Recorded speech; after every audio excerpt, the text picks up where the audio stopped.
Hello, नमस्ते, प्रणाम। जैसे हम आए हैं अरोरा के बगल में आनंदीपुर गांव में। यहाँ पे हमारे गुरुजी आदरणीय श्री ब्रिजेश मिश्रा, इनसे हम कुछ सवाल जवाब करेंगे। ये हमारे गुरुजी हैं। गुरुजी, आप हमें ये बताइए, पूजा पाठ में और साधना में क्या अंतर है? देखिए, पूजा पाठ एक पद्धति है। पूजा पाठ करने से लाभ मिलती है और साधना एक साधना है। साधना से पूजा पाठ से जमीन आसमान फर्क पड़ता है। पूजा पाठ केवल वो करने से हमारे मन की शांति प्राप्त होती है और साधना करने से, कोई भी साधना सिद्धि साधना करने से हमारे पूरी मनो की जो प्रवृत्तियां हैं वो और जो हमारी अभिलाषा है वो दूर होती हैं और हमें एक शक्ति प्रदान होती है और उस शक्ति द्वारा हम कुछ भी कर सकते हैं अपने कल्याण हेतु और परिवार के कल्याण हेतु मैं कुछ भी कर सकता हूँ। और देखिए, अगर कोई भी पूजा हो या पाठ हो, जब तक किसी को गुरु अपना नहीं बनाएंगे, जब तक माता पिता गुरु हमारे प्रत्यक्ष देवता हैं और सबसे बड़ी मेरी माँ है, माता को प्रकृति कहा गया है। जब तक अपने माँ से वंचित रहेंगे तब तक कोई शक्ति आप प्राप्त नहीं हो सकती। पिता परमेश्वर है, उसको परमेश्वर कहा गया है और पिता के द्वारा सबसे बड़ी पूजा माता पिता की है। देश शक्ति के अवतार है, माता प्रकृति है, पिता परमेश्वर है। गुरु तो पूछने चले, गुरु ही है, पूरे जगत का मालिक होता है गुरु।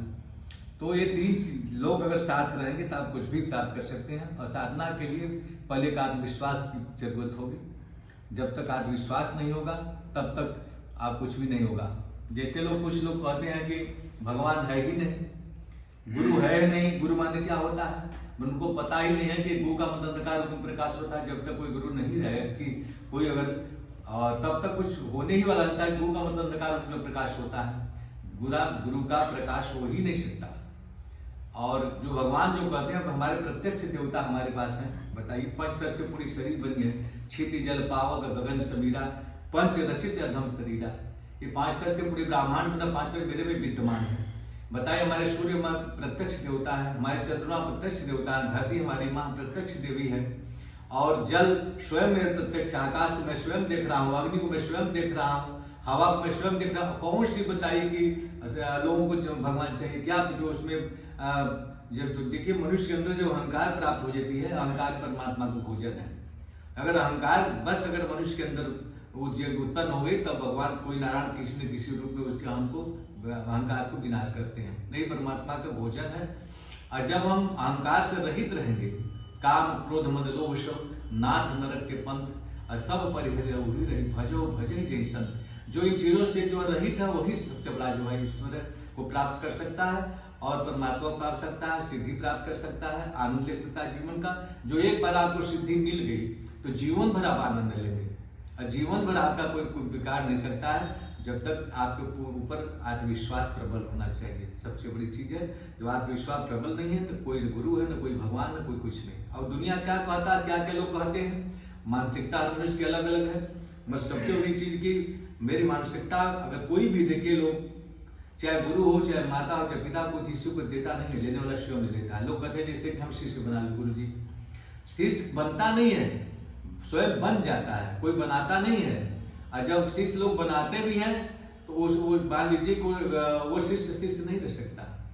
जब तक शिष्य की मानसिकता नहीं रहेगी कि मेरे गुरुदेव हैं, मेरे माता पिता हैं, हमारे भगवान हैं मेरे, तब तक जब मानसिकता सही नहीं रहेगी तो गुरु मानते तो हजार लोग गुरु गुरु जी कह रहे हैं, कितने लोग गुरु बदल रहे हैं। आज वो गुरु जी के गए, कल वो गुरु जी, परसों गुरु जी गए, नाना प्रकाश गए। अमर से कोई मिलने जला नहीं है, ताकि गुरु शिष्य में कोई भेद ही नहीं होता। जब तक पूर्ण समर्पण की भावना से गुरु के समीप, भगवान समीप, माता पिता के समीप नहीं जाएंगे तब तक कुछ आपको मिलने वाला नहीं है। तभी आपका हित है, आपका कल्याण है। नारायण तो रोम रोम में है आपके, ताकि हर जगह कण कण में व्याप्त है, उसको देखने की जरूरत नहीं है। कोई हवा में देख रहा है, कोई जो इधर देख रहा है, कोई उधर देख रहा है, मगर सबसे बड़ी चीज अपने अंतरात्मा स्वयं देखना चाहिए कि भगवान मेरे अंदर कहाँ है। तो उसके बिना पत्ता भी नहीं हिलता है। ईश्वर जो बोल रहा है यही ईश्वर है। सबसे बड़ा चीज यही ईश्वर है कि जो मेरे मुख से निकल रहा है। और जब अपने आप पर विश्वास करेंगे तभी सब कुछ प्राप्त कर। जब अपने अंदर विश्वास नाम का कोई चीज, मात्र कोई चीज नहीं है, तब तक कुछ हम नहीं प्राप्त कर सकते। तो पूजा से और साधना से बड़ी अंतर है, जमीन आसमान का फर्क है। अब पूजा लोग जैसे लोग करते हैं, कई प्रकार की मानसिकता है, ताकि पूजा बिना स्वार्थ का कोई करता ही नहीं है। जहां पर स्वार्थ हो भगवान भी नहीं मिल सकते हैं निस्वार्थ भावना से। जैसे लोग हैं, कोई देवी स्थान पर चले जाए, कोई किसी भगवान पे चले जाए, तुरंत लोग मान देते हैं कि ये भगवान, ये माता रानी, हे जगदम्बा, ये भगवान शंकर जी, हमारे गाँव तो आपको मैं ऐसा चढ़ाऊंगा, ऐसा भेंट करूंगा, दर्शन करूंगा। तो पहले उनके ऊपर पहले ही आत्मविश्वास घट गए कि हम हमारे भगवान जब करेंगे तो उनको मैं चढ़ाऊंगा या दर्शन करूंगा। बताइए, तो बताइए, जब पहले ही अंतरात्मा में आपको खोट होगी तो भगवान कैसे आपका भला? भगवान हमारा नौकर थोड़ी है।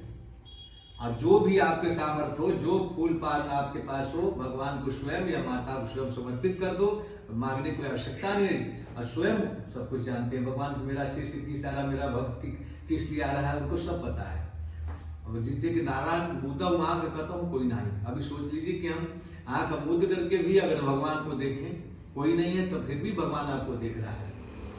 भगवान के नारायण के चित्र गुप्त मैं क्या कर रहा हूँ, क्या नहीं कर रहा हूँ, कैसे हूँ। अगर भाई कोई भी अगर चोर चोरी भी करता है इंसान, तो देख लेता, कोई इधर उधर ताक लेता है, नहीं, मरो नारायण देख रहा है।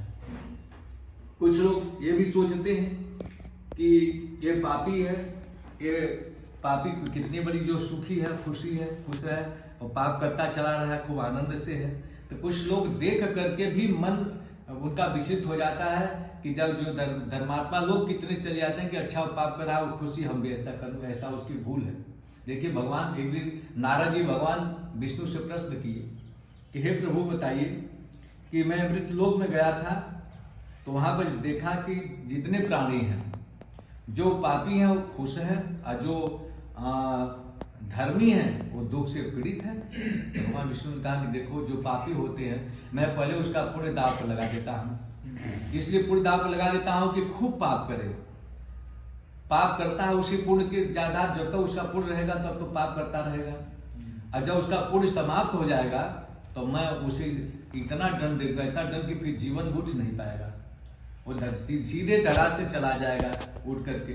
और जो धर्मात्मा होता है उसका मैंने पाप, जो जन्मों का पाप मैं दाव पर लगा देता हूँ।